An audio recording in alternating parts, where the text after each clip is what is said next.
اب آئیے بسم اللہ الرحمن الرحیم، اب یہ سورہ بقرہ شروع ہو رہی ہے۔ سورۃ البقرہ جو 286 آیات پر مشتمل ہے، تقریباً 2.5 پاروں پر پھیلی ہوئی ہے۔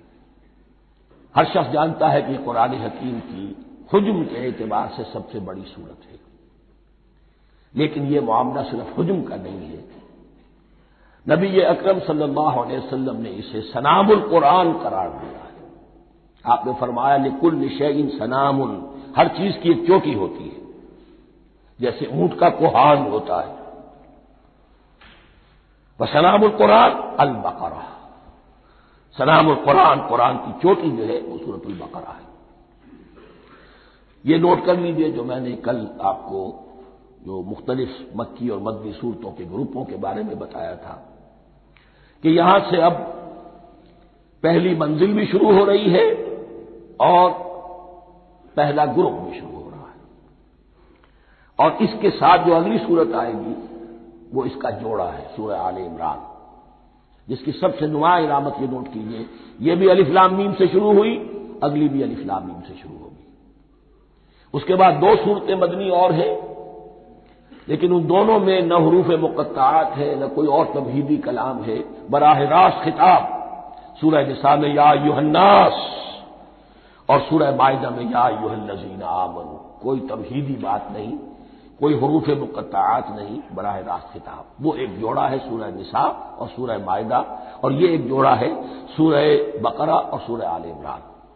سورہ بقرہ اور سورہ آل عمران کو نبی اکرم صلی اللہ علیہ وسلم نے الزہراوین بھی قرار دیا ہے۔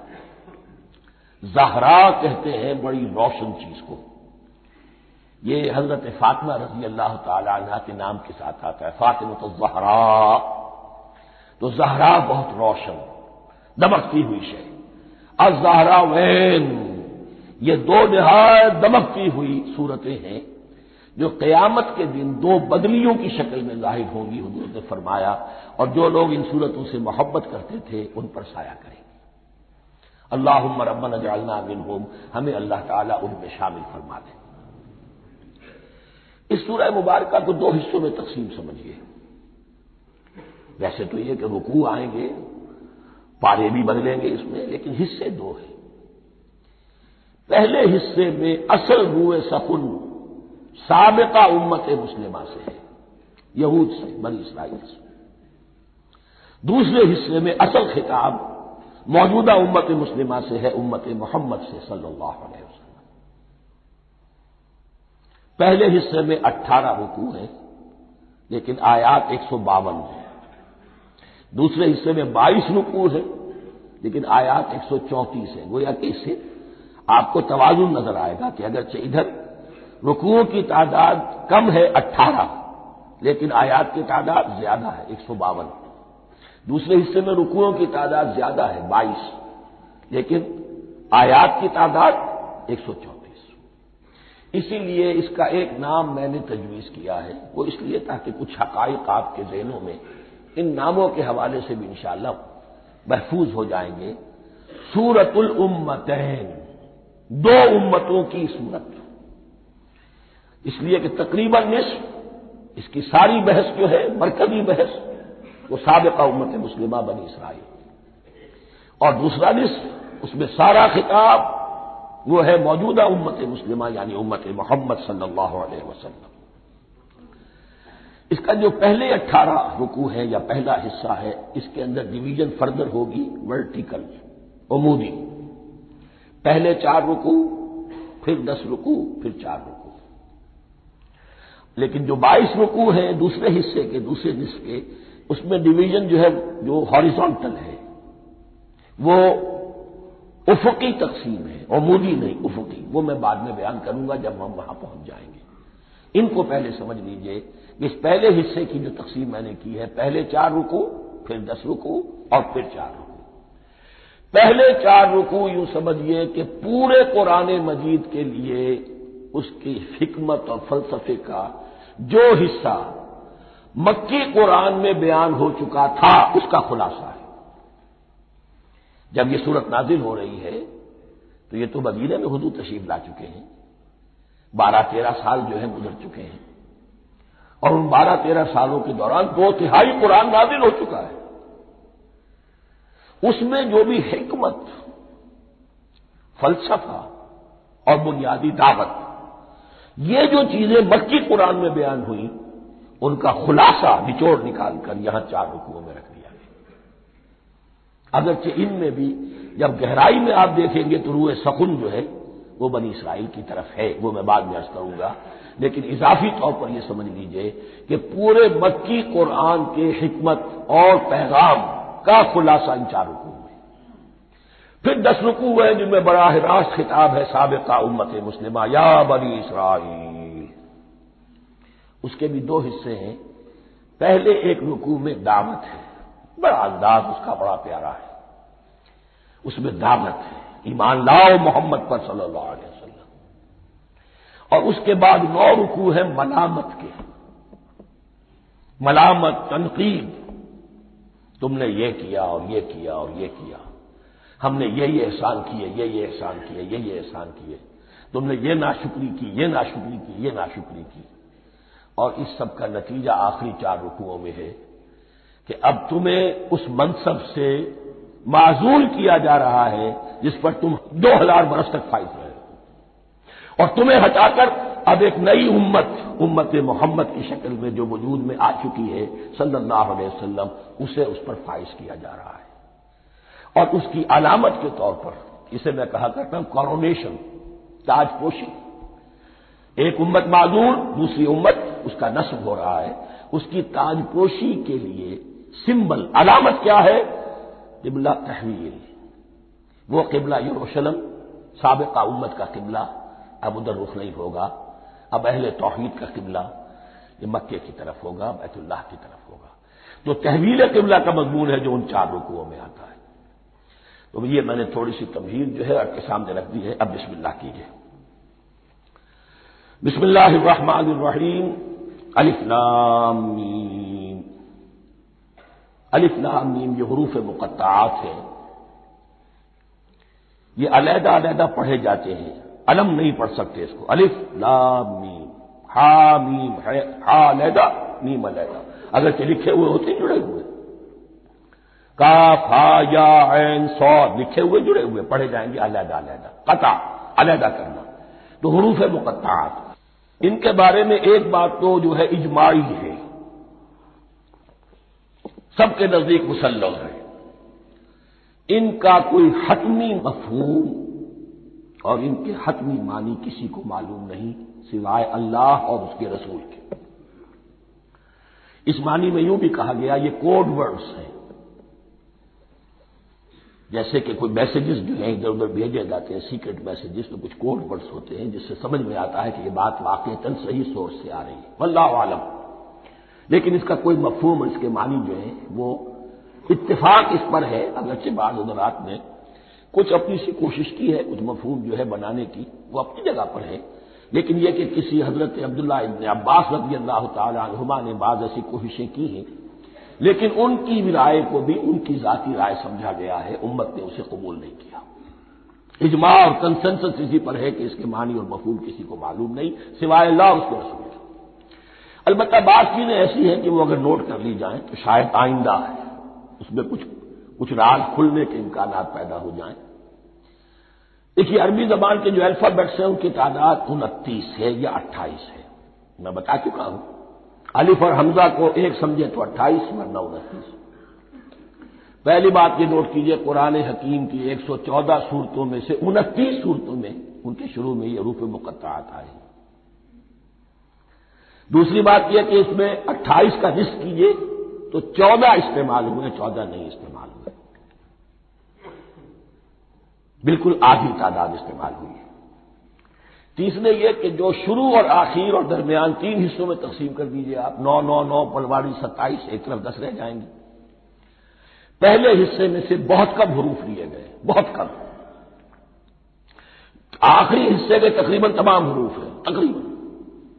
درمیانی حصہ وہ ہے کہ جس میں آپ نے دیکھا ہے کہ عربی میں جوڑوں کی شکل میں ہے، صاد ضاد، فرق کیا ہے نقطے کا، سین شین فرق کیا ہے نقطوں کا، را زا فرق کیا ہے نقطے کا۔ تو جو بھی نقطے والا لفظ ہے وہ نہیں لیا گیا، اور جو بغیر نقطے کے غیر منقوط ہے وہ لیا گیا۔ پھر اس میں 3 صورتیں ہیں جن میں ایک ایک حرف آیا ہے، سورہ قاف، سورہ نون، سورہ صاد۔ پھر صورتیں ہیں جن میں 2 آئی ہیں، جن میں 3 آئے ہیں، پھر 4 آئے ہیں۔ 2 ہی صورتیں ہیں جن میں 4 ہیں، اور 2 ہی صورتیں جن میں 5 ہیں۔ تو یہ ہے صرف یوں سمجھیے کہ اعداد و شمار۔ اس کے حوالے سے کچھ آدمی غور کرے تو شاید کوئی بات نکلے۔ باقی وہ مثال میں آپ کو بتا دیتا ہوں کہ حضرت عبداللہ ابن عباس نے ایک رائے ظاہر کی کہ الف لام میم در حقیقت ایک جملے کا خلاصہ ہے۔ انا اللہ اعلم، پہلا لفظ انا، اس کا الف لے لیا، درمیانی لفظ اللہ، اس کا درمیانی لام لے لیا، تیسرا لفظ اعلم، یہ آخری لفظ ہے، آخری حرف میم لے لیا، انا اللہ اعلم، میں اللہ جانتا ہوں، واللہ اعلم، واقعتاً اللہ ہی جانتا ہے۔ یہ حضرت عبداللہ ابن عباس کی رائے ہے، لیکن اگرچہ انہیں حبر الامت مانا گیا ہے، لیکن یہ کہ ان کی اس رائے کو بھی اکثر و بیشتر مفسرین نے قبول نہیں کیا۔ اب جو پہلے 2 رکوع ہیں اس سورہ بقرہ کے، ان کے بارے میں تعویل عام اور تعویل خاص کا ایک بڑا بنیادی فرق ہے جو نوٹ کر لینا چاہیے۔ جس وقت یہ صورت نازل ہو رہی ہے، میں عرض کر چکا ہوں کہ 12 سال ہو چکے تھے حضور کو اپنا فریضہ نبوت اور رسالت ادا کرتے ہوئے۔ ایک جماعت اچھی بھلی تیار ہو چکی تھی جنہوں نے حضور کی دعوت پر لبیک کہا، ایمان لائے اور آپ کی تعلیمات پر عمل کیا۔ وہ ایک گروہ موجود تھا، یہ ابو بکر ہے، یہ عمر ہے، یہ عثمان ہے، یہ طلحہ ہے، یہ زبیر ہے، یہ عبد الرحمن ابن عوف ہے، یہ مصعب بن عمیر ہے، دیکھ لو۔ اور ایک گروہ وہ تھا کہ جو حق کو جان کر پہچان کر محض اپنی ضد اور حق درمی کی باعث وہ کفر پر آ گیا تھا۔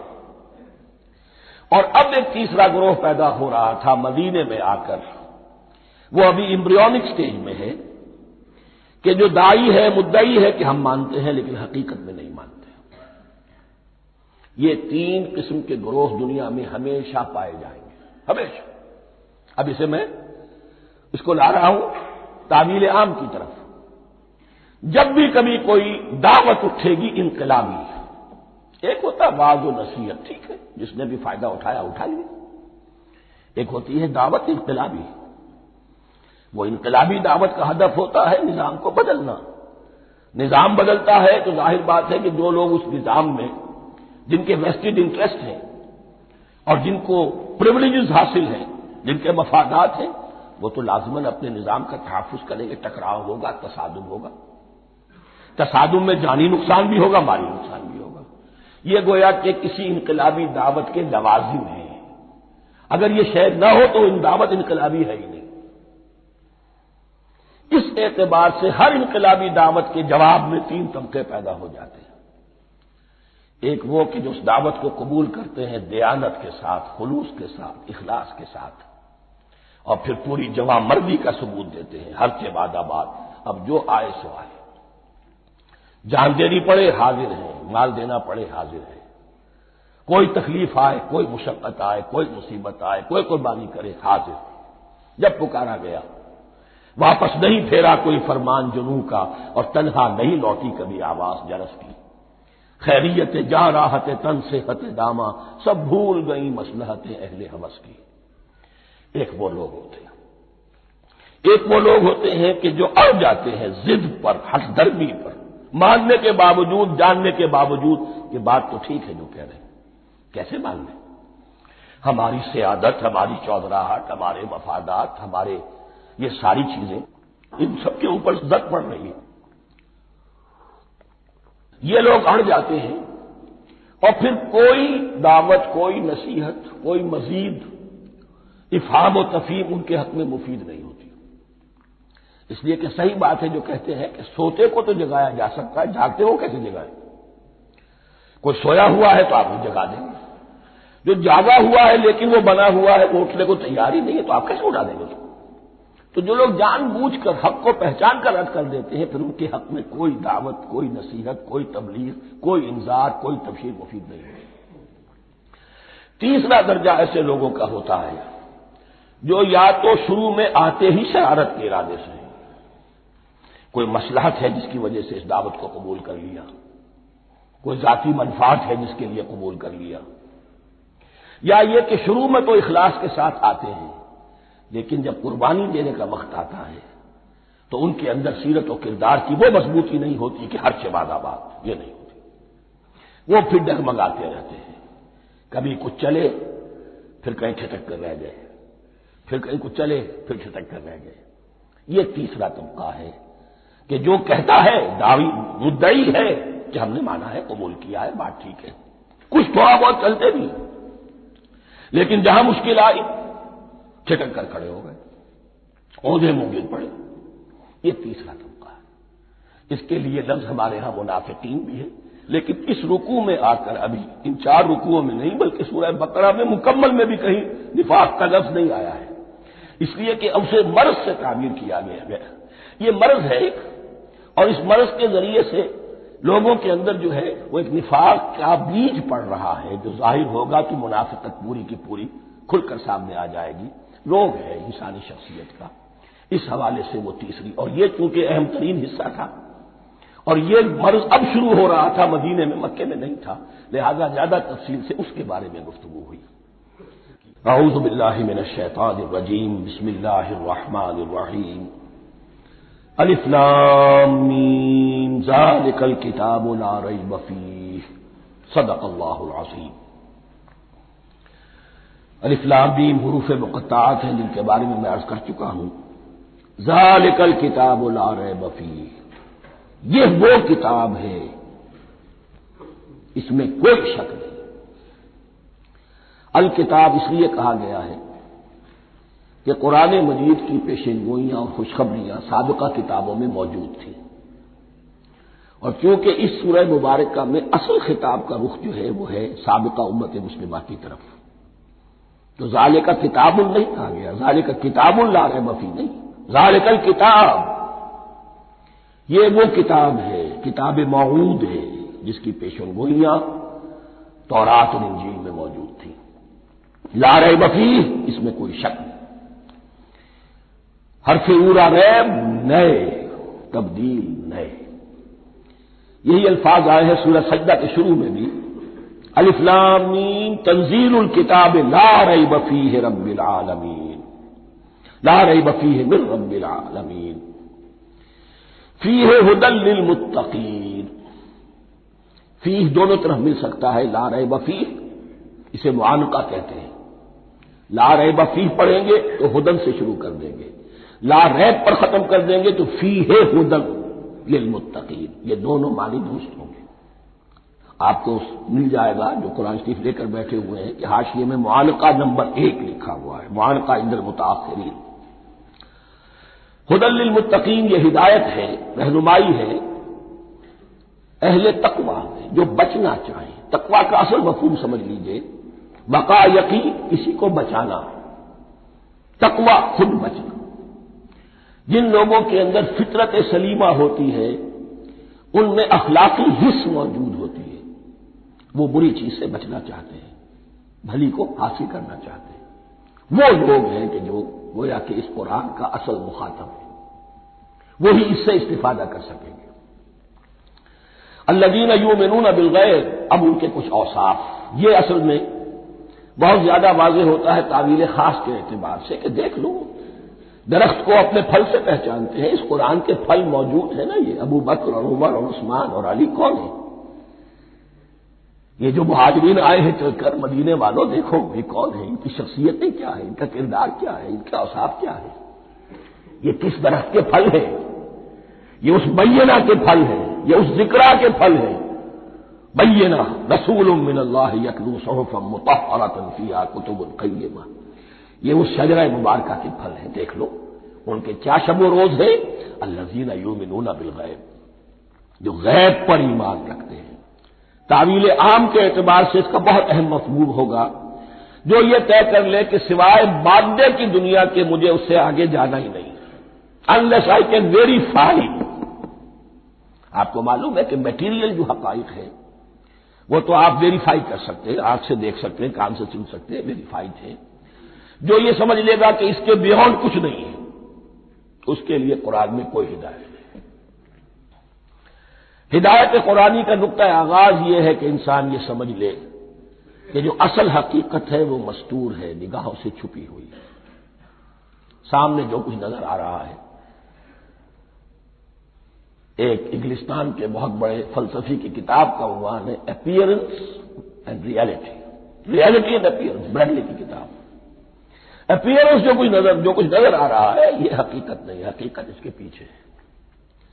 اور کنفیوشس کا ایک جملہ ہے جو بہت بڑا حکیم اور فلسفی تھا، چین کا بہت بڑا حکیم اور فلسفی، اور ہو سکتا ہے کہ نبی ہو، واللہ عالم، ہم کہہ نہیں سکتے۔ اس کی تعلیم بڑی اخلاقی تعلیم ہے، اور اس کا جملہ سنیے، یہ یؤمنون بالغیب کی اس سے زیادہ صحیح تصریح ممکن نہیں۔ There are certain things, there's nothing more real than what cannot be seen. And there's nothing more certain than what cannot be heard. وہ حقائق جو آنکھوں سے نہیں دیکھے جا سکتے اور کانوں سے نہیں سنے جا سکتے، ان سے زیادہ یقینی اور واقعی حقائق اور کوئی نہیں۔ There's nothing more real than what cannot be seen. And there's nothing more certain than what cannot be heard. الذین یؤمنون بالغیب ویقیمون الصلاۃ، نماز قائم کرتے ہیں، ومما رزقناہم ينفقون، اور جو کچھ ہم نے انہیں دیا ہے اس میں سے خرچ کرتے ہیں، خیر میں، بھلائی میں، نیکی میں، ابنائے نو کی حاجات کو رفع کرنے میں، لوگوں کی تکلیفیں دور کرنے میں، خود اللہ کے لیے، اللہ کی رضا جوئی کے لیے، اللہ کو قرض حسنہ دیتے ہوئے۔ والذین یؤمنون بما انزل الیک وما انزل من قبلک، اور وہ کہ جو ایمان رکھتے ہیں اس پر بھی جو آپ پر نازل کیا گیا ہے محمد صلی اللہ علیہ وسلم، اور اس پر بھی کہ جو آپ سے پہلے نازل کیا گیا۔ یہ بہت اہم الفاظ ہیں، اس لیے کہ عام طور پر آج کل ہمارے ہاں یہ خیال پھیلا ہوا ہے کہ یہ تورات اور انجیل کے پڑھنے کا کوئی فائدہ نہیں، کوئی ضرورت نہیں، کوئی ضرورت نہیں کی حد تک تو شاید بات صحیح ہو، لیکن کوئی فائدہ نہیں، یہ بالکل غلط ہے۔ یہ ابتدا ہے قرآن کی، اور کس قدر اہتمام کے ساتھ کہا جا رہا ہے، ایمان صرف قرآن پر نہیں، اس پر بھی کہ جو اس سے پہلے نازل کیا گیا۔ اور سورہ نساء کی آیت، اور سورہ نساء نازل ہوئی ہے کہیں جا کر سن 6 ہجری میں، یا ایھا الذین آمنوا آمنوا باللہ ورسولہ والکتاب الذی نزل علی رسولہ والکتاب الذی انزل من قبل۔ تو اس سے ایمان جو ہے تورات پر اور انجیل پر اور زبور پر اور صحف ابراہیم پر، اجمالی ایمان کی جو اہمیت ہے اس کو اچھی طرح سمجھ لیجیے۔ البتہ یہ ہے کہ چونکہ ہم سمجھتے ہیں اور جانتے ہیں کہ ان کتابوں میں تحریف ہو گئی ہے، لہذا ان کتابوں کی کوئی شے قرآن پر حجت نہیں ہوگی، جو چیز قرآن سے ٹکرائے گی ہم اس کو رد کر دیں گے، ان کتابوں کی کسی شے کو دلیل کے طور پر نہیں لائیں گے۔ لیکن جہاں قرآن مجید کی کسی بات کی نفی نہ ہو رہی ہو تو بہت سے حقائق ہمیں ان کتابوں ہی سے ملتے ہیں۔ انبیاء کے مابین جو زمانی ترتیب ہے، کرونالوجیکل آرڈر جو ہے، وہ تو ہمیں تورات سے ملتا ہے، قرآن میں تو نہیں۔ قرآن میں کبھی حضرت نوح کا ذکر بعد میں ہے، حضرت موسیٰ کا پہلے، وہ وہاں تو کسی اور پہلو سے ترتیب آتی ہے، لیکن وہاں ہمیں تاریخ ملتی ہے ابراہیم کی، اسحاق کی، یعقوب کی، انبیاء بنی اسرائیل کی، موسیٰ کی، عیسیٰ کی، یہ ساری چیزیں۔ تو اس کی اہمیت جو ہے اس کو سمجھ لیجئے۔ والذین یؤمنون بما انزل الیک وما انزل من قبلک وبالآخرۃ هم یوقنون، آخرت پر وہ یقین رکھتے ہیں۔ نوٹ کرنے والی بات کیا ہے کہ باقی سب چیزوں کے لیے لفظ ایمان آیا، آخرت کے لیے ایقان کیوں؟ واقعہ یہ ہے کہ انسان کے عمل کے اعتبار سے سب سے زیادہ مؤثر شے ایمان بالآخرہ ہے۔ ایمان بالآخرہ ہے تو عمل سیدھا رہے گا کہ ہاں مجھے جواب دہی کرنی ہے، جانا ہے، اٹھنا ہے، اللہ کے حضور حاضری ہے۔ اگر یہ یقین ہے تو عمل صحیح ہوگا۔ اس میں کمی ہو گئی تو توحید جو ہے وہ بھی بس ایک عقیدہ، ایک ڈوگما بن کے رہ جائے گی۔ ایمان بالرسالت بھی بدعات کو جنم دے گا، عید میلاد نبی بنا لیجئے اور کچھ عشقیہ اشعار کہہ دیجئے، نعتیہ اشعار کہہ دیجئے، اللہ اللہ خیر صلی اللہ، یہ ایمان بالرسالت کے مظہر ہوں گے۔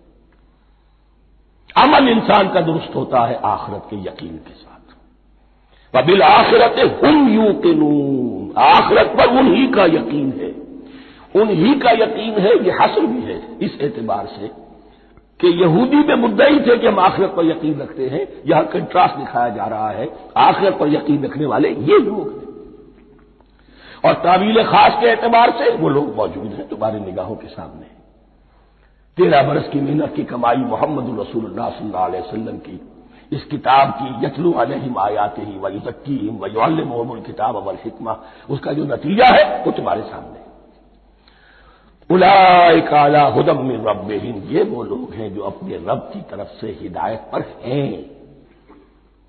وہ ابتدائی ہدایت بھی ان کے پاس تھی، اور یہ تکمیلی ہدایت بھی، قرآن پر بھی ان کا یقین پورا ہے، اور محمد کا اتباع بھی وہ کر رہے ہیں۔ وَأُولَٰئِكَ هُمُ الْمُفْلِحُونَ، اور یہی وہ لوگ ہیں جو فلاح پانے والے ہیں۔ فلاح کا لفظ بھی قرآن مجید کی بڑی اہم اصطلاح ہے، منزل مراد کو پہنچ جانا، کسی باطنی حقیقت کا عیا ہو جانا۔ اسی لیے اس پر پھر گفتگو انشاءاللہ ہوگی سورہ مومنون کے شروع میں، لیکن یہ کہ فلاح پانے والے، کامیاب ہونے والے اصل میں یہی لوگ ہیں۔ تو گویا کہ تعویل خاص میں صحابہ کرام کی طرف اشارہ ہو گیا، تعویل عام میں ہر شخص کو بتا دیا گیا اگر قرآن کی ہدایت سے مستفید ہونا ہے تو یہ اوصاف اپنے اندر پیدا کرو۔ اب دوسرا گروہ، ان الذین کفروا سواء علیہم انذرتہم ام لم تنذرہم لا یؤمنون، یقیناً جن لوگوں نے کفر کیا، اور یہاں مراد کیا ہے؟ جو کفر پر اڑ گئے۔ اس کو ہم تعویل عام میں نہیں لے سکتے، اس لیے کہ اگر تو ہم اس کو عام میں لے لیں گے تو اس کے معنی تو یہ ہوں گے جس شخص نے کسی وقت کفر کیا اب وہ ہدایت پر آ ہی نہیں سکتا، نہیں، یہ بات نہیں ہے۔ کوئی کفر میں ہے، وہ غالطے کی بنا پر ہے، عدم توجہی کی بنا پر ہے، حق اس پر واضح نہیں ہوا ہے اس لیے ہے، تو آپ اسے سمجھائیں گے، انذار و تبشیر سے اسے فائدہ ہو جائے گا، واضح و نصیحت سے اسے فائدہ ہو جائے گا۔ ایک وہ ہے کہ جو حق کو سمجھ کر، پہچان کر اور پھر اڑ گئے، ضد کی وجہ سے، ہٹ دھرمی کی وجہ سے، تعصب کی وجہ سے، تکبر کی وجہ سے، حسد کی وجہ سے۔ ان الذین کفروا، ایسے لوگوں کا معاملہ کیا ہے؟ سواء علیہم انذرتہم ام لم تنذرہم لا یؤمنون، برابر ہے ان کے لیے، خواہ آپ انہیں سمجھائیں خواہ نہ سمجھائیں، ڈرائیں نہ ڈرائیں، انذار فرمائیں نہ کریں، لا یؤمنون، وہ ایمان لانے والے نہیں۔ وہی بات جو میں نے کہی تھی کہ سوتے کو جگایا جا سکتا ہے، جاگتے کو کیسے جگائیں؟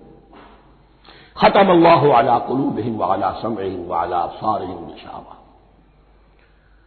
ان کے دلوں پر اللہ نے مہر کر دی ہے۔ کیوں کر دی ہے؟ یہ ابتداء مہر نہیں ہوئی، جب حق کو پہچان کر انہوں نے رد کر دیا، اس کی پاداش میں، اس کی سزا کے طور پر۔ ختم اللہ علی قلوبہم، اللہ نے ان کے دلوں پر مہر کر دی ہے، وعلی سمعہم، اور ان کی سماعت پر بھی، وعلی ابصارہم غشاوہ، اور ان کی آنکھوں کے سامنے پردہ پڑ چکا ہے۔ یہ مضمون سورہ یاسین کے شروع میں پھر آئے گا بہت شر و بست کے ساتھ۔ وَلَهُمْ عَذَابٌ عَظِيمٌ، اور ان کے لیے تو اب بہت بڑا عذاب ہے۔ یہ دوسرا گروہ ہو گیا، ایک رکوع میں دو کو سمیٹ لیا گیا، کل ابھی 7 آیتیں ہوئی ہیں۔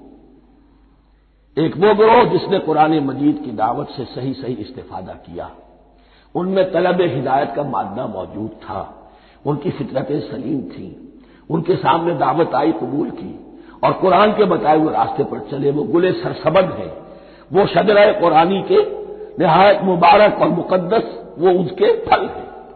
ایک گروہ وہ ہے جس نے حق کو پہچانا لیکن اس کو رد کر دیا اپنے تعصب یا ہٹ درمی کی وجہ سے۔ ان کا ذکر آ گیا بہت اختصار کے ساتھ، اس لیے کہ ان کا ذکر آپ کو بہت تفصیل سے مکی صورتوں میں ملے گا۔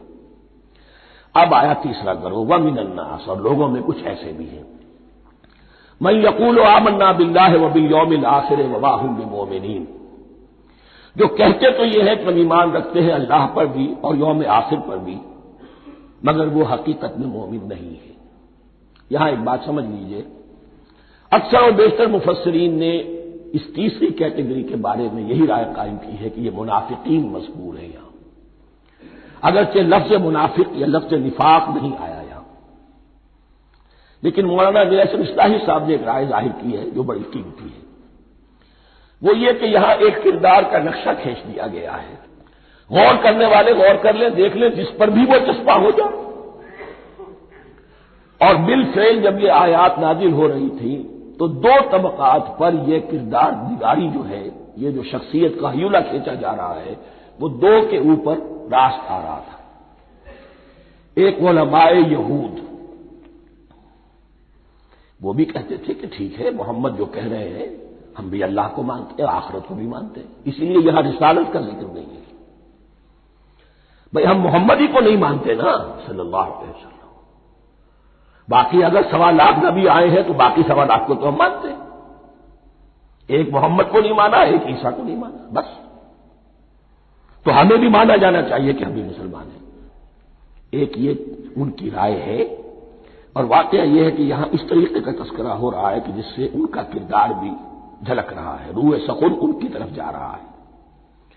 مجھے یاد ہے اپنی 10ویں جماعت کے زمانے میں دہلی میں نے دیکھا تھا کہ ناٹ سرکس وہاں کا ایک بڑی مارکیٹ ہوتی تھی، تو جوتے کی دکان پہ بہت بڑا جوتا لٹکایا ہوا تھا، بہت بڑا، اور لکھا تھا free to whom it fits, جس کے پاؤں میں یہ ٹھیک ٹھیک آ جائے وہ لے جائے۔ تو یہ free to whom it fits ہے، ایک کردار ہے۔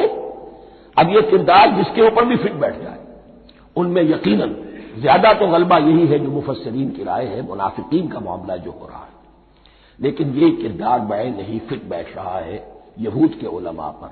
اور یہ بھی نوٹ کر لیجئے کہ جو مدینہ منورہ میں نفاق کا جو پودا پروان چڑھا ہے، بلکہ پودا نہیں کہنا چاہیے، جھاڑ جھکاڑ جو پروان چڑھا ہے، وہ یہودیوں کے زیر اثر، جیسے جنگل کے اندر بڑے بڑے درخت بھی ہوتے ہیں اور اندر جو ہے نیچے جھاڑیاں بھی ہوتی ہیں، تو یہ نفاق کا جھاڑ جھکاڑ جو ہے وہ یہودی علماء کا جو پودا تھا اور وہ بڑا تھا، اس میں کوئی شک نہیں، اس کے سائے میں پروان چڑھا ہے۔ ان دونوں میں معنوی ربط بھی ہے۔ وَمِنَ النَّاسِ مَن يَقُولُ آمَنَّا بِاللَّهِ وَبِالْيَوْمِ الْآخِرِ وَمَا هُم بِمُؤْمِنِينَ، اور لوگوں میں سے کچھ ایسے بھی ہیں جو کہتے تو یہ ہے کہ ہم ایمان رکھتے ہیں اللہ پر اور یوم آخر پر، لیکن وہ مومن نہیں ہیں۔ يُخَادِعُونَ اللَّهَ وَالَّذِينَ آمَنُوا وَمَا يَخْدَعُونَ إِلَّا أَنفُسَهُمْ، وہ دھوکہ دینے کی کوشش کر رہے ہیں اللہ کو اور اہل ایمان کو۔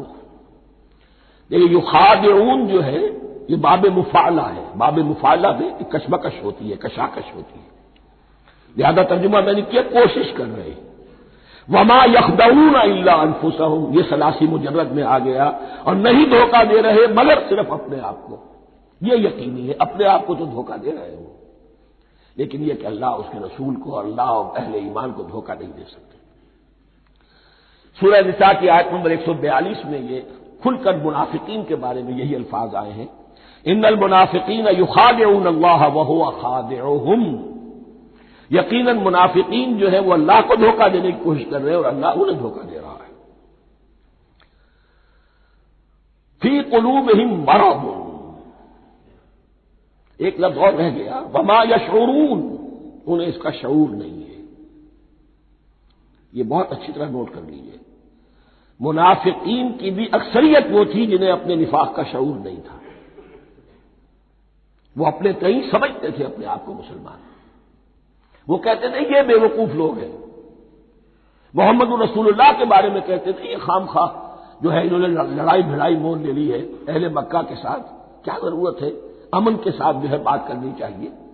وہ سمجھتے تھے کہ ہم خیر خواہ ہیں، ہم بھلی بات کہہ رہے ہیں، یہ بے وقوف لوگ ہیں، دیکھتے نہیں کہ کس سے ٹکرا رہے ہیں، ہاتھ میں اسلحہ نہیں ہے اور لڑائی کے لیے جا رہے ہیں، تو بے وقوف تو یہ ہے۔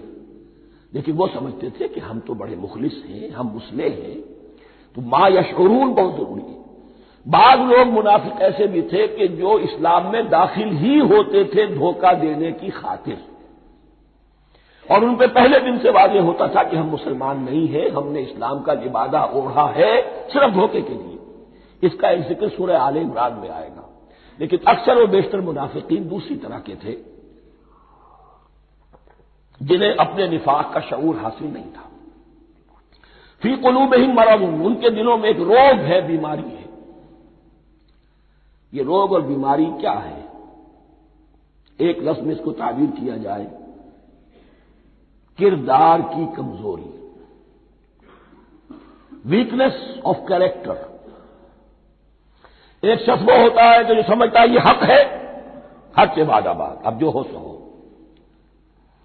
ایک حق کو حق پہچان کر رد کر دیتا ہے، وہ کافر ہو گیا.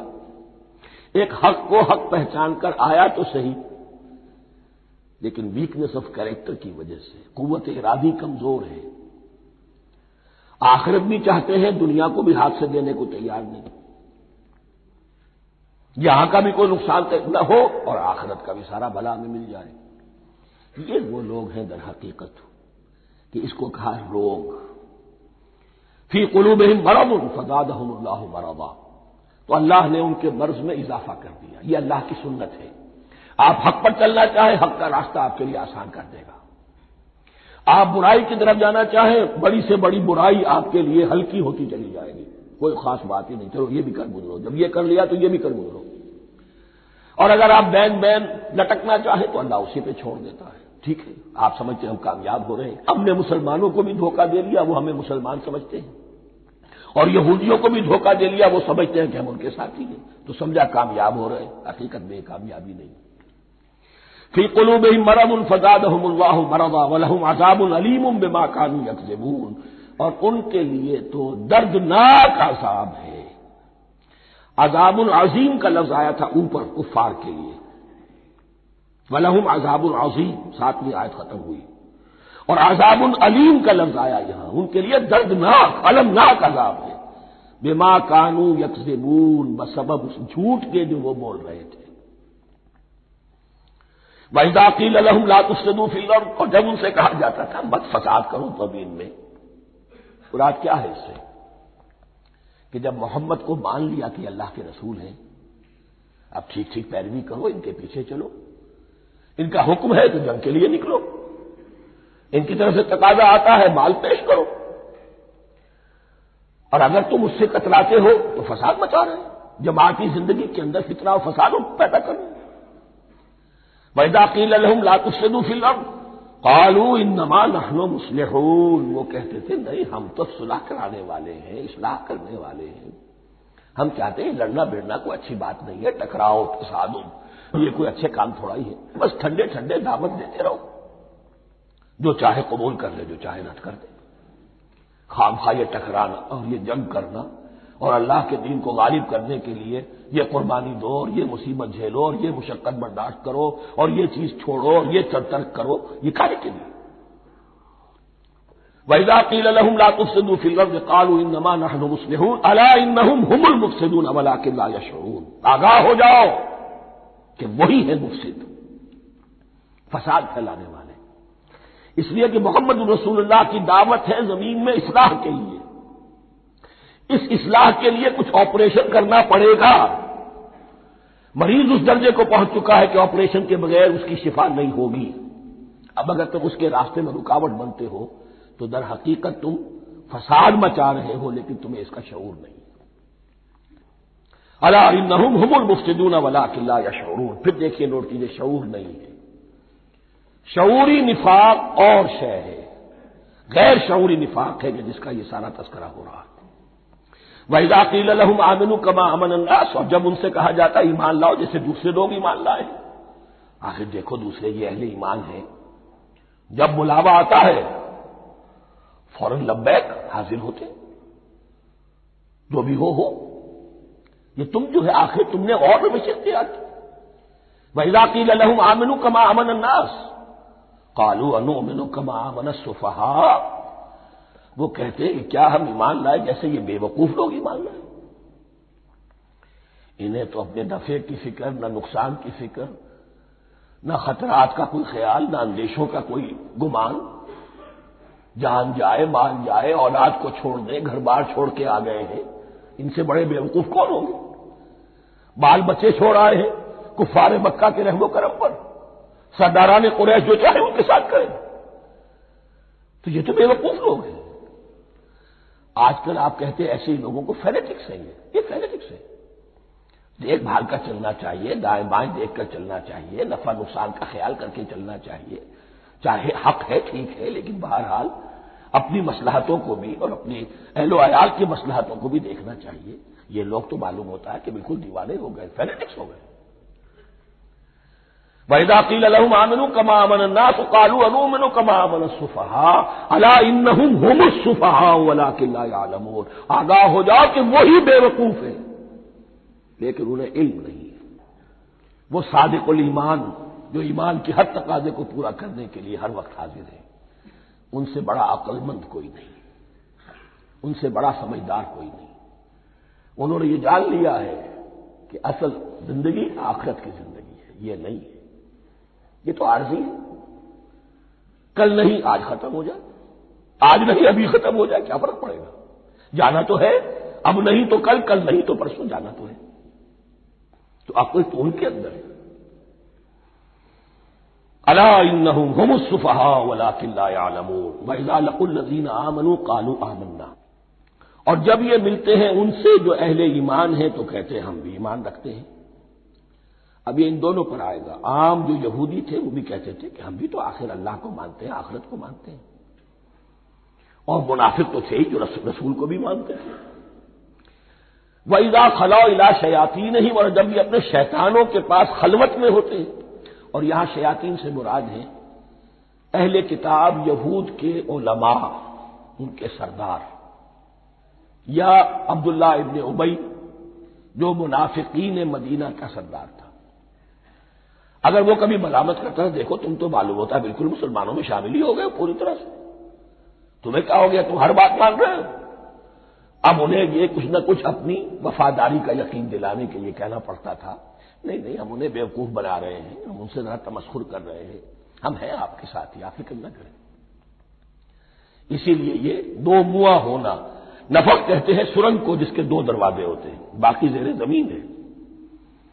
نافقہ گوہ کا بل ہے کہ دو دروازے رکھتا ہے، دو اس کے منہ رکھتا ہے کہ ادھر سے اگر کتا داخل ہو جائے شکار کے لیے تو ادھر سے نکل بھاگے، ادھر سے آئے تو ادھر سے نکل بھاگے.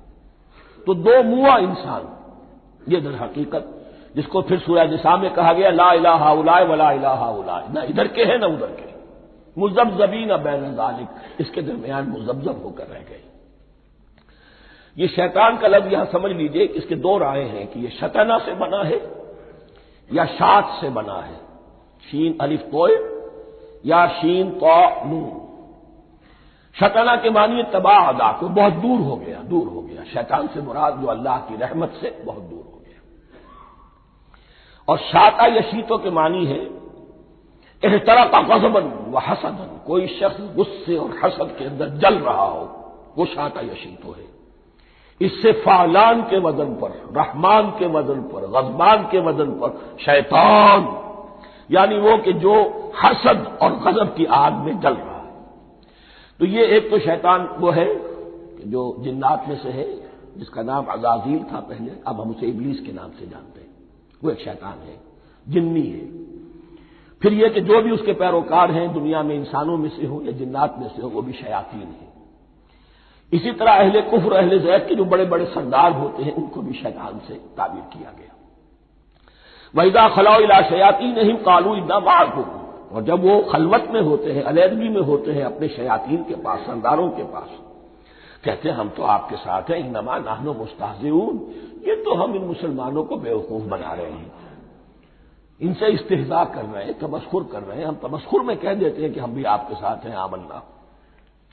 اللہ یستہزئ بہم ویمدہم فی طغیانہم یعمہون. حقیقت کیا ہے کہ اللہ ان کا مذاق اڑا رہا ہے اور ان کو ڈھیل دے رہا ہے کہ وہ اپنے عقل کے اندھے پن میں بڑھتے چلے جائیں. اللہ تعالیٰ جیسا میں نے عرض کیا رسی دراز کرتا ہے. کچھ تو غلط راستے پر جانا تو جاؤ بھائی، فوراً تو نہیں پکڑتا، اگر فوراً پکڑ لے تو سیدھا ہو جائے گا. چلتے جاؤ، جانا چاہتے جاؤ. تو ان کو بھی رسی دراز کر رہا ہے اللہ. لیکن یہ کہ اللہ یستہزئ بہم، یہ سمجھتے ہیں کہ مسلمانوں کا مذاق اڑا رہے ہیں، اصل میں مذاق ان کا اڑ رہا ہے اللہ کے نزدیک. وَيَمُدُّهُمْ فِي طُغْيَانِهِمْ يَعْمَهُونَ. اب یہاں ذرا نوٹ کر لیجئے، یہ دو لفظ آئیں گے، عین میم اور ہا، امہ ہے کے ساتھ. ایک ہے عین میم اور یا، امج. تو عین اور میم تو مشترک ہے یا آخر میں فرق ہوگا. عین میم اور ہا ہوگا، اس کے معنی عقل کا اندھا. دل کا اندھا، آنکھیں تو ہے لیکن دل کا اندھا ہے، عقل کا اندھا ہے. اور عین میم یا جو آنکھوں کا اندھا ہو، عمیٌ اندھے، اعمیٰ اندھا. تو یہاں فرمایا انا معکم انما نحن مستہزئون اللہ یستہزئ بہم ویمدہم فی طغیانہم یعمہون. اللہ ان کو اس جو ان کی عقل کے اندھے پن میں جو یہ بڑھتے چلے جا رہے ہیں، اللہ بھی ان کی رسی دراز کر رہا ہے تاکہ یہ جہاں تک جانا چاہتے چلے جائیں. اولئک الذین اشتروا الضلالۃ بالہدی، یہ وہ لوگ ہیں کہ جنہوں نے ہدایت کے عوض گمراہی خرید لی ہے. دیکھیے بڑا پیارا انداز ہے یہ. ایک شخص کے سامنے دونوں آپشنز تھے، ایک نے گمراہی کو چھوڑا، ہدایت لے لی، چاہے قیمت دینی پڑی، تکلیفیں اٹھانی پڑی، آزمائشوں میں سے گزرنا پڑا، قربانیاں دینی پڑی، ہدایت لی. اور ایک شخص نے ہدایت دے کر گمراہی لے لی. آسانی تو ہو گئی، فوری تکلیف سے تو بچ گئے، لا الہ الا ولا الہ الا دونوں طرف سے اپنے آپ کو بچا لیا. لیکن حقیقت میں سب سے زیادہ گھاٹے کا سودا یہی ہے. اولئک الذین اشتروا الضلالۃ بالہدی، ہدایت دے کر اور ضلالت خرید لی، فما ربحت تجارتہم، تو ان کی تجارت ان کے حق میں ہرگز مفید نہیں ہوئی. اب یہاں بھی دیکھیے را با اور ہے ہا، ربحا اس کے معنی نفع، صحیح نفع، جائز نفع. را با اور وا ربا وہ سود، وہ بھی اضافہ ہے، وہ بھی بڑھوتری ہے لیکن وہ حرام ہے. ایک ہے تجارت کے اندر جو نفع ہو جائے وہ ربح ہے، را با اور ہا یہ نفع ہے جو جائز نفع ہے. را با اور وا ربا یہ کیا ہے؟ یہ سود ہے، یہ حرام ہے. را اور با مشترک ہے، آگے ہا آگے اور با اس کا فرق ہے. فما ربحت تجارتہم وما کانوا مہتدین، ان کی تجارت ان کے حق میں ہرگز مفید نہیں ہوئی اور نہیں ہے اب یہ ہدایت پانے والے. مثلہم، اب یہاں دو تمثیلیں آ رہی ہیں بڑی پیاری. پہلی تمثیل ہے کفار کے بارے میں، دوسری تمثیل ہے یہ بین والے لوگوں کے بارے میں. پہلوں کے لیے کیا تمثیل ہے؟ مثلہم کمثل الذی استوقد نارا، ان کی مثال اس شخص کی سی ہے جس نے آگ روشن کی. ایک نقشہ کھینچا جا رہا ہے، اندھیری شب ہے جدا اپنے قافلے سے ہے تو، تیرے لیے ہے میرا شعلہ نوا قندیل. اندھیری شب ہے، قافلہ بھٹک رہا ہے. کچھ لوگ بڑی ہمت کرتے ہیں، اندھیرے میں بھی ادھر ادھر سے لکڑیاں جمع کرتے ہیں اور آگ روشن کر دیتے ہیں. لیکن عین اس وقت جب آگ روشن ہوتی ہے کچھ لوگوں کی بینائی سلب ہو جاتی ہے. پہلے وہ اندھیرے میں اس لیے تھے کہ روشنی نہیں تھی، اب وہ اندھیرے کے اندھیرے میں رہ گئے کہ روشنی تو خارج میں آ گئی، اپنی اندر کی روشنی گل ہو گئی، بصارت سلب ہو گئی. یہ مثال ہے ان کفار کی کہ حضور کی آمد سے پہلے سب بھٹک رہے تھے، کوئی حقیقت واضح نہیں تھی، قافلہ انسانیت بھٹک رہا تھا اندھیری شب میں. محمد الرسول اللہ آئے، انہوں نے آگ روشن کر دی، اب راستہ کھل گیا، ہدایت واضح ہو گئی. لیکن کچھ ضد یا تعصب یا تکبر یا حسد کی بنیاد پر کچھ لوگوں کی اندر کی بینائی ظاہر ہو گئی، تو وہ تو ویسے کے ویسے بھٹک رہے ہیں جیسے پہلے اندھیرے میں تھے، ویسے ہی اب اندھیرے میں ہے. روشنی میں آنے والے تو وہ ہے، دیکھ لو جن کا ذکر سب سے پہلے ہوا ہے. مثلہم کمثل الذی استوقد نارا، اس شخص کی سی ہے کہ جس نے آگ روشن کی. فلما اضاءت ما حولہ، جب اس آگ نے اپنے ماحول کو گردا گرد کو روشن کر دیا، ذهب اللہ بنورہم، اللہ ان کی نور بصارت کو لے گیا، سلب کر لیا اللہ نے. وترکہم فی ظلمات لا یبصرون، اور چھوڑ دیا انہیں ان اندھیروں کے اندر کہ وہ کچھ نہیں دیکھتے. صم بکم عمی فہم لا یرجعون، اسم کہتے ہیں بہرے کو، سم جمع ہے اس کی، سمن. اب کمو کہتے ہیں گونگے کو، بکمن اس کی جمع ہے. آما کہتے ہیں اندھے کو، عمیٌ اس کی جمع ہے. یہ بہرے ہیں، گونگے ہیں، اندھے ہیں. فہم لا یرجعون، اب یہ لوٹنے والے نہیں. یہ کون ہے؟ ابو جہل ہے، ابو لہب ہے، ولید بن مغیرہ ہے، عقبہ ابن ابی معیط ہے. یہ سب کے سب ابھی زندہ ہے جب یہ آیات نازل ہو رہی ہیں. ابھی تو غزوہ بدر ہوگا سن 2 ہجری میں، اور اس میں یہ سب جو ہے واصل جہنم ہوں گے، ابھی تک تو ہے نا۔ یہ لوگ ہو گئے اس کی مثال، مثلهم كمثل الذي استوقد نارا فلما أضاءت ما حوله ذهب الله بنورهم وتركهم في ظلمات لا يبصرون صم بكم عمي فهم لا يرجعون۔ اب دوسری مثال، او كصيب من السماء، یا بڑی زور کی بارش برس رہی ہے آسمان سے، فیہ ظلمات، اس میں اندھیرے بھی ہیں، ورعد، اور گرج ہے، وبرق، اور بجلی چمک رہی ہے، یجعلون اصابعهم فی اذانهم من الصواعق حذر الموت، کچھ لوگ ہیں کہ جو اپنی انگلیاں اپنے کانوں کے اندر ٹھونسے ہوئے ہیں کہ وہ جو کڑک ہے اس سے ان کی جانیں نہ نکل جائیں، موت نہ آ جائے۔ کڑکا ایسا ہے کہ اس کڑکے سے بچنے کے لیے اپنی انگلیاں اپنی کانوں میں ٹھونس رکھی ہیں، حذر الموت، موت کے خوف سے۔ واللہ محیط بالکافرین، اللہ ایسے کافروں کا احاطہ کیے ہوئے ہیں، بچ کر کہاں جائیں گے۔ یکاد البرق یخطف ابصارهم، قریب ہے کہ بجلی ان کی نگاہوں کو لے جائے، ان کی بینائی کو سلب کر لے۔ کلما اضاء لهم، لیکن ہوتا کیا ہے، جب ذرا روشنی ہوئی تو چل لیے، مشوا فیہ، بجلی چمکی کچھ نظر آ گیا دائیں بائیں تو کچھ تھوڑا سا چل لیے۔ وَإِذَا أَظْلَمَ عَلَيْهِمْ، اور جب تاریکی ان پر طاری ہو گئی، قاموا، کھڑے کے کھڑے رہ گئے۔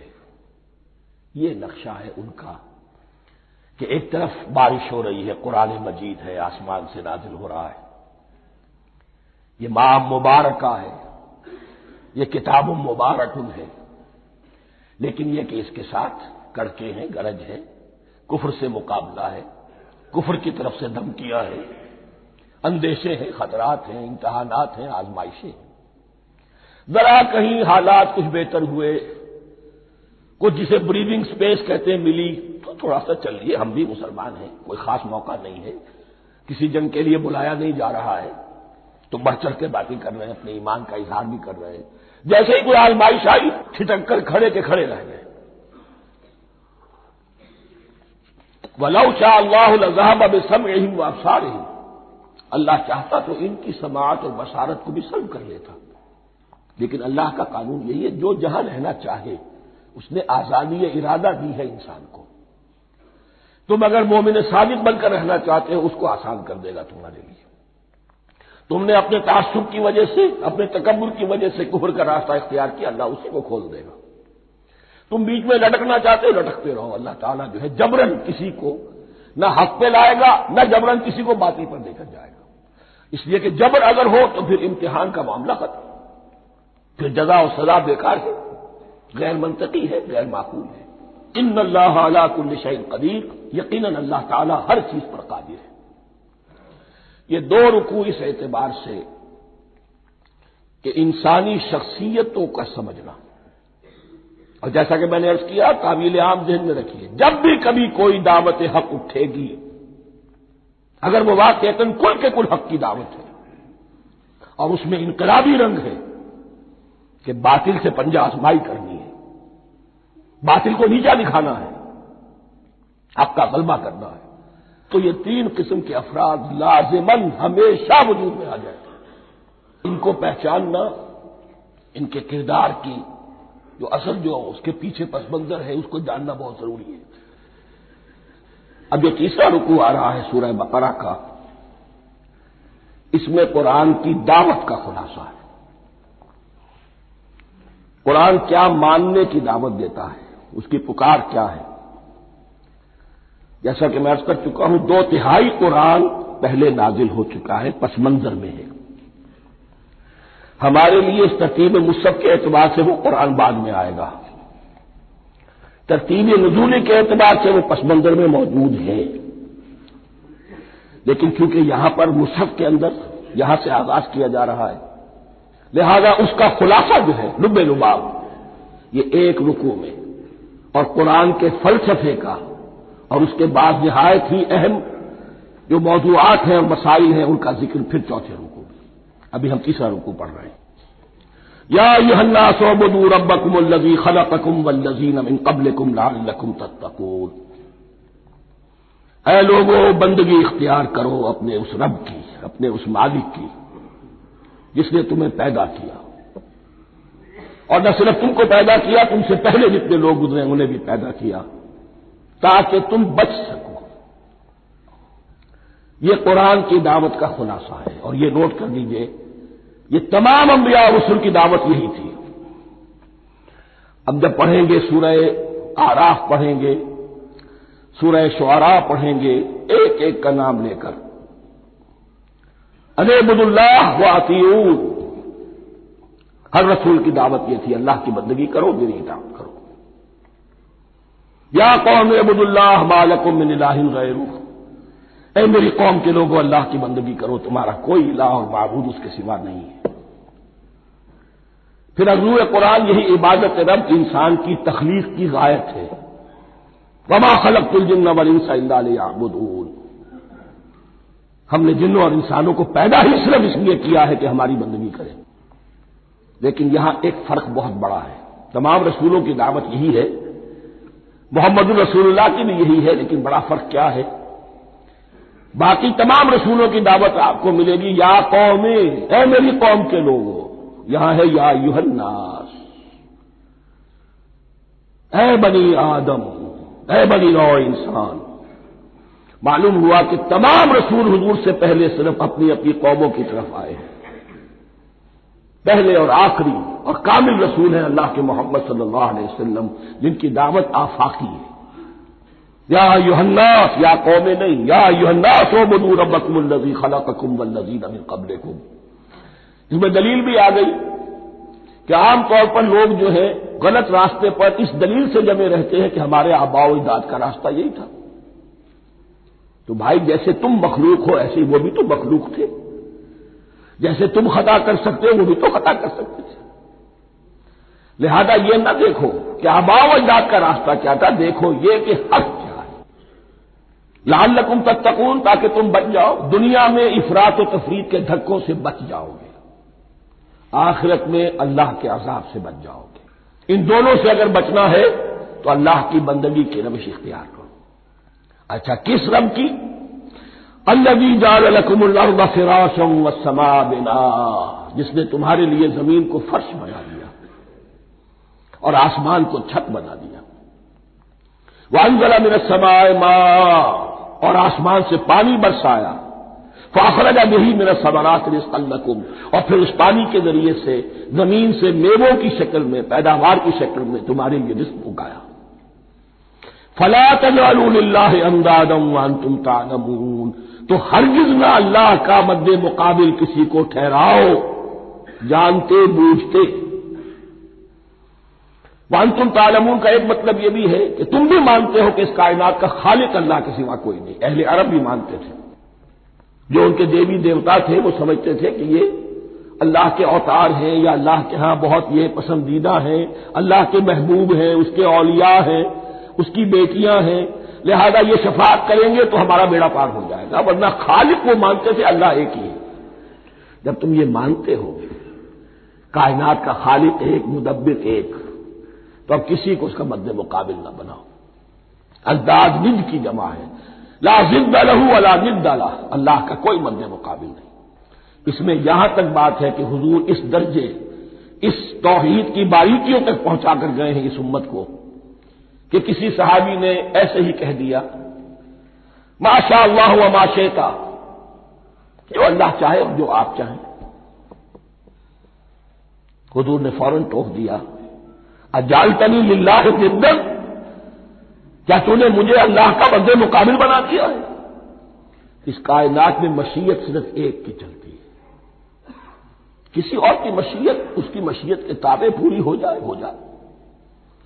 لیکن مشیت مطلقہ صرف اس کی ہے۔ یہاں تک کہ حضور سے فرمایا گیا کہ اے نبی آپ کے لیے یہ ممکن نہیں ہے جسے چاہے ہدایت دے دیں، انک لا تہدی من احببت ولکن اللہ یہدی من یشاء۔ اگر یہ اختیار میں ہوتا تو ابو طالب دنیا سے بغیر ایمان لائے نہ جاتے۔ فلا تجعلوا للہ اندادا وانتم تعلمون۔ اب ان دو آیتوں میں تو یوں سمجھیے توحید توحید نظری بھی اور توحید عملی بھی۔ توحید عملی کیا ہے؟ بندگی صرف اسی کی ہو۔ اب آیا ہے رسالت کا معاملہ، وَإِن كُنتُمْ فِي رَيْبٍ مِّمَّا نَزَّلْنَا عَلَىٰ عَبْدِنَا، اگر تمہیں رسالت محمدی پر شک ہے صلی اللہ علیہ وسلم، اس کے کیا معنی ہے؟ کہ تمہیں اس قرآن کے بارے میں شک ہے جو ہم نے اپنے بندے پر نازل کیا ہے۔ اگر ہے شک فی الواقع، وَإِن كُنتُمْ فِي رَيْبٍ، اگر تمہیں واقعتاً شک ہے مما نزلنا علی عبدنا، اس پر جو ہم نے اپنے بندے پر نازل فرمایا ہے، فاتوا بسورۃ من مثلہ، تو لے آؤ اس جیسی ایک ہی صورت۔ یہ ہم کل پوری تفصیل سے دیکھ چکے ہیں کہ برسبیل تنزل یہاں پہنچے ہیں۔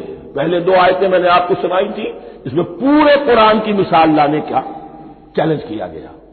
پھر ایک آیت سنائی جس میں 10 صورتیں ہی لے آؤ۔ اب آخری درجے میں ایک صورت ہی بنا لا، اور ایک صورت تو سورۃ العصر کے مساوی بھی ہو سکتی تھی، سورۃ الکوثر کے مساوی بھی ہو سکتی تھی۔ وَادْعُوا شُهَدَاءَكُم مِّن دُونِ اللَّهِ إِن كُنتُمْ صَادِقِينَ، اور بلا لو اپنے سارے مددگاروں کو اللہ کے سوا، جن ہو انس ہو، اس لیے کہ قریش کا خیال یہ تھا کہ جو شعراء ہوتے ہیں ان کے پاس جن ہوتے ہیں، وہ جن انہیں سکھاتے ہیں، ورنہ عام آدمی تو یہ شعر نہیں کہہ سکتا۔ تو تمہارا اگر کوئی گمان ہے، کوئی جنات سکھانے والے ہیں، کوئی انسان ہے، خطیب ہے، شعراء ہے، ادیب، سب کو جمع کر، ان کنتم صادقین۔ اب یہ ہے بہت ہی، جس کو میں نے کل کہا تھا، آپ کو یاد ہوگا، قرآن کا انداز کیا ہوتا ہے کہ وہ اپنے اندر جھانکنے کی دعوت دیتا ہے۔ یہ گویا کہ آنکھوں میں آنکھیں ڈال کر یہ کہا جا رہا ہے کہ حقیقت میں تمہیں کوئی شک نہیں ہے، یہ تم بات بنا رہے ہو صرف۔ اگر واقعتاً شک ہے تو آؤ میدان میں، حقیقت یہ ہے کہ تمہیں شک نہیں ہے۔ اگر تم سچے ہو فاتوا بسورۃ من مثلہ، تو اس جیسی ایک ہی صورت بنا لاؤ۔ فإن لم تفعلوا، اب ذرا انداز دیکھیے تحدی کا اور چیلنج کا۔ پھر اگر تم یہ نہ کر پاؤ، وَلَن تفعلوا، اور ہرگز نہیں کر سکو گے، یہ چیلنج کون دے سکتا ہے؟ اللہ کے سوا کوئی نہیں دے سکتا۔ یہ انداز کسی کتاب کا نہیں ہے، ذالک الکتاب لا ریب فیہ، یہ کسی کا نہیں ہے۔ فإن لم تفعلوا وَلَن تفعلوا، پھر اگر تم نہ کر پاؤ اور تم ہرگز نہیں کر پاؤ گے، فاتقوا النار التي وقودها الناس والحجارہ، تو ڈرو اس آگ سے جس کا ایندھن بنے گے انسان اور پتھر۔ اعدت للکافرین، کافروں کے لیے تیار کر لی گئی ہے، بھڑکا دی گئی ہے۔ پتھروں کا ذکر خاص طور پر کیوں ہے؟ دو اس کے امکانات ہیں۔ آپ کو معلوم ہے کہ وہ جو پتھر کا کوئلہ ہوتا ہے اس کی آگ بڑی سخت ہوتی تھی، عام جو ہمارا یہ لکڑی کا کوئلہ ہوتا ہے اس کے مقابلے میں۔ اور دوسرے یہ بھی کہ چونکہ انہوں نے جو معبود تلاش کرتے تھے وہ پتھر کے ہوتے تھے، تمہارے ساتھ ہی تمہارے ان معبودوں کو بھی جھونکا جائے گا، وہ بھی جلیں گے، تاکہ تمہاری حسرت کے اندر اضافہ ہو۔ ان سے ہم دعائیں مانگا کرتے تھے، ان کے سامنے ماتھے ٹیکتے تھے، ان کے سامنے ڈنڈوت کرتے تھے، ان کو چڑھاوے چڑھاتے تھے۔ اب یہاں گویا کہ ایمان باللہ توحید، ایمان بالرسالت اور ایمان بالآخرت، فاتقوا النار التي وقودها الناس والحجارة اعدت للكافرين وبشر الذين آمنوا وعملوا الصالحات، اور بشارت دے دیجئے اے نبی ان لوگوں کو کہ جو ایمان لائے اور جنہوں نے نیک عمل کیے، ان لهم جنات تجری من تحتها الانہار، کہ ان کے لیے وہ باغات ہیں کہ جن کے دامن میں ندیاں بہتی ہوں گی۔ لفظی ترجمہ ہوگا جن کے نیچے ندیاں بہتی ہوں گی۔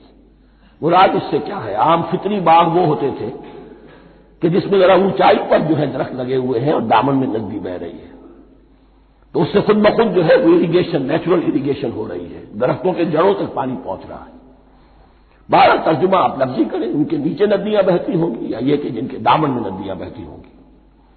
کلما رزقوا منها من ثمرۃ رزقا، جب بھی کبھی انہیں دیا جائے گا کوئی پھل رزق کے طور پر کھانے کے لیے جنت میں، قالوا هذا الذي رزقنا من قبل، وہ کہیں گے یہ تو وہی شے ہے جو ہمیں پہلے بھی ملتی تھی۔ اس کا ایک مفہوم یہ ہے، یہ جو نزل ہے، ابتدائی جو ہے دعوت ہے، ابتدائی ضیافت جو ہوگی اس میں وہی چیزیں کہ جو معروف ہے، جانی پہچانی ہے۔ یہ رمان، یہ دیکھیے یہ انار آ رہا ہے خوبصورت، یہ انگور ہے خوبصورت، یہ نخیل ہے، یہ نخل ہے، یہ رطب ہے، لیکن ذائقے کی کوئی نسبت و تناسب بھی نہیں ہوگا۔ وہ کہیں گے یہ وہی شے ہے جو ہمیں پہلے ملتی تھی، وہ اتو بھی متشابہہ، مشابہ تو ہوگی وہ، لیکن ان کے ذائقے میں زمین و آسمان کا فرق ہوگا۔ اور ایک یہ بھی مفہوم لیا گیا کہ آخرت میں جنت میں بھی وہی میوے ملتے رہیں گے، لیکن ان کا ذائقہ بدلتا رہے گا، شکل وہ ہوگی لیکن ذائقہ وہ نہیں رہے گا کہ جس سے انسان کی بھی طبیعت بڑھ جاتی ہے ایک ہی شے کو کھاتے ہوئے۔ وَلَهُمْ فِيهَا أَزْوَاجٌ مُطَهَّرَةٌ، اور ان کے لیے ہوں گے اس میں بہت ہی پاک باز، نہایت پاک کی ہوئی بیویاں ہوں گی۔ ازواج مطہرۃ وَهُمْ فِيهَا خَالِدُونَ، اور اس میں رہیں گے ہمیشہ ہمیشہ۔ یہ تو تین جو اصول ہیں دین کے دعوت ایمان، توحید اور رسالت اور معاد، ایمان باللہ، ایمان بالرسول، ایمان بالآخرہ۔ اب ذرا کچھ ضمنی مسائل ہیں کہ جو بعض کفار کی طرف سے، بعض معتزلین کی طرف سے پیش ہوتے تھے، وہ کبھی بھی اس چیلنج کا مقابلہ تو نہ کر سکے، میدان میں تو نہ آ سکے۔ یہ بالکل ایسی بات ہے جیسے کسی مصور کی تصویر پر اعتراض کرنے والے تو بہت تھے۔ جب کہا گیا کہ ذرا یہ لیجیے قلم، اس کو ٹھیک کر دیجیے، یہ برش آپ کے ہاتھ میں دیتا ہوں، اب سب پیچھے ہٹ گئے۔ تو کوئی صورت قرآن کے مقابلے میں لانا وہ تو ان کے لیے ممکن نہیں تھی، لیکن ادھر ادھر سے اعتراضات کرنے کے لیے جو زبانیں کھلتی تھی ان میں سے ایک اعتراض نقل کیا جا رہا ہے۔ وہ یہ تھا کہ وہ کہتے تھے کہ قرآن مجید میں مکھی کی تشبیہ آئی ہے، یہ تو بڑی حقیر سی ہے، اعلیٰ کلام ہو اور اعلیٰ متکلم ہو وہ ایسی حقیر چیزوں کا تذکرہ نہیں کرتا۔ بیت العنکبوت مکھی کا بھی ذکر ہے قرآن میں، اتنی حقیر شے کا، یہ کوئی اعلیٰ کلام نہیں۔ اس کا جواب دیا جا رہا ہے کہ اصل میں کہیں تشبیہ بیان کرنی ہے، تمثیل بیان کرنی ہے، تو دیکھنا یہ کہ جس شے کے لیے تشبیہ دی جا رہی ہے اس کی مناسبت والی شے ہو۔ شے کوئی بہت حقیر ہے تو کسی عظمت والی شے سے آخر کیسے تشبیہ دی جائے گی؟ وہ تو کسی حقیر شے سے ہی تشبیہ دی جائے گی، تو جو اصل مقصد ہے تشبیہ کا وہ پورا ہوگا۔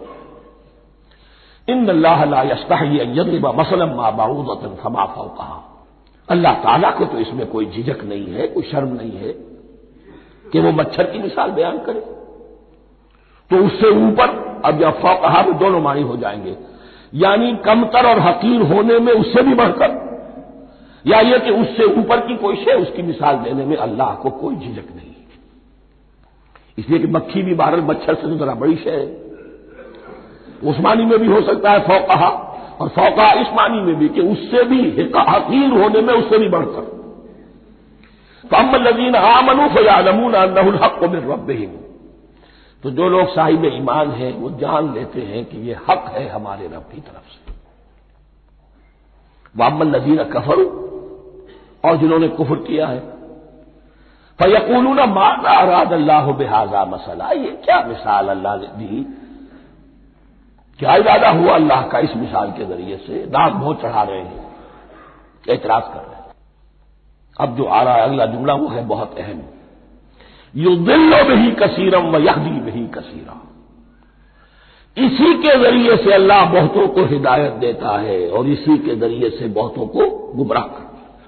معلوم ہوا کہ ہدایت اور گمراہی اور ہدایت اور ضلالت انسان کی سبجیکٹو کنڈیشن کے اوپر دار و مدار ہے اس کا۔ آپ کے دل میں خیر ہے، بھلائی ہے، نیت صحیح ہے، طلب ہدایت، طلب علم، اس میں آپ سچے ہیں، آپ کو ہدایت مل جائے گی۔ دل میں زیغ ہے، کجی ہے، نیت میں ٹیڑھ ہے، فساد ہے، تو اسی کے ذریعے سے اللہ آپ کی گمراہی میں اضافہ کر دے گا۔ یضل بہ کثیرا ویہدی بہ کثیرا، لیکن اللہ کا یہ کسی کو ہدایت دینا اور کسی کو ضلالت دینا علل ٹپ نہیں ہے، کسی قاعدے اور قانون کے بغیر نہیں ہے۔ وما یضل بہ الا الفاسقین، نہیں گمراہ کرتا وہ اس کے ذریعے سے مگر صرف سرکش لوگوں کو، جن میں سرکشی ہے، تعلی ہے، تکبر ہے، اور ان کے اوصاف کیا ہے؟ الذین ینقضون عہد اللہ من بعد میثاقہ، جو توڑ دیتے ہیں اللہ کے ساتھ کیے ہوئے عہد کو، اور سب سے بڑا عہد یہ سورہ اعراف میں چل کر آئے گا، عہد الست۔ عالم ارواح میں ہم عہد الست کر کے آئے، الست بربکم قالوا بلا، کیا میں ہی نہیں ہوں تمہارا رب؟ تمام ارواح نے، میں بھی تھا، آپ بھی تھے، سب تھے، کوئی انسان، جتنے انسان دنیا میں آج تک آ چکے ہیں وہ بھی تھے، اور جو آنے ہیں ابھی قیامت تک وہ بھی تھے، لیکن تھے صرف ارواح کی شکل میں، جسم نہیں تھے۔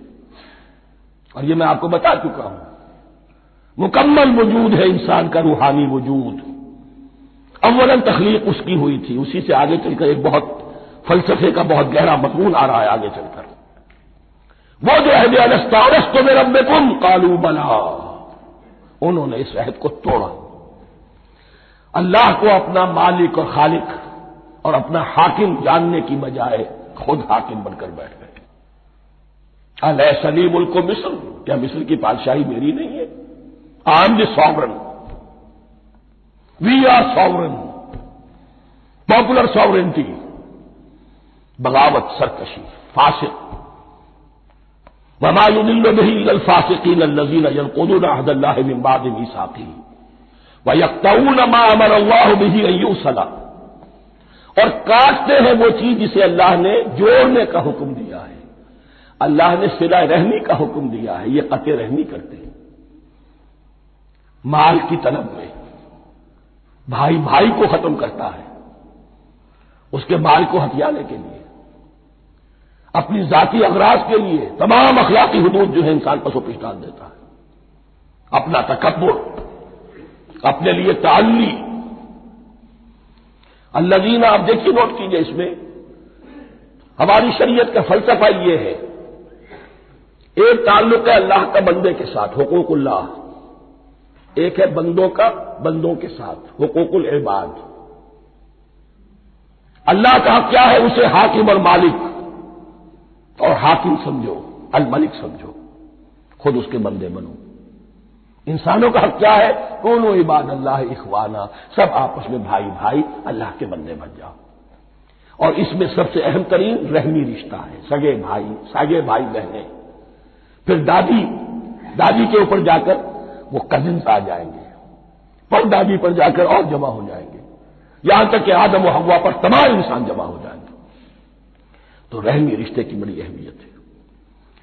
تو وہ فاسقین کے جو توڑتے ہیں اللہ کے عہد کو، اس کو مضبوطی سے باندھنے کے بعد، وَيَقْطَعُونَ مَا أَمَرَ اللَّهُ بِهِ أَن يُوصَلَ وَيُفْسِدُونَ فِي الْأَرْضِ، انہی دونوں چیزوں کے نتیجے میں زمین میں فساد پیدا ہوتا ہے،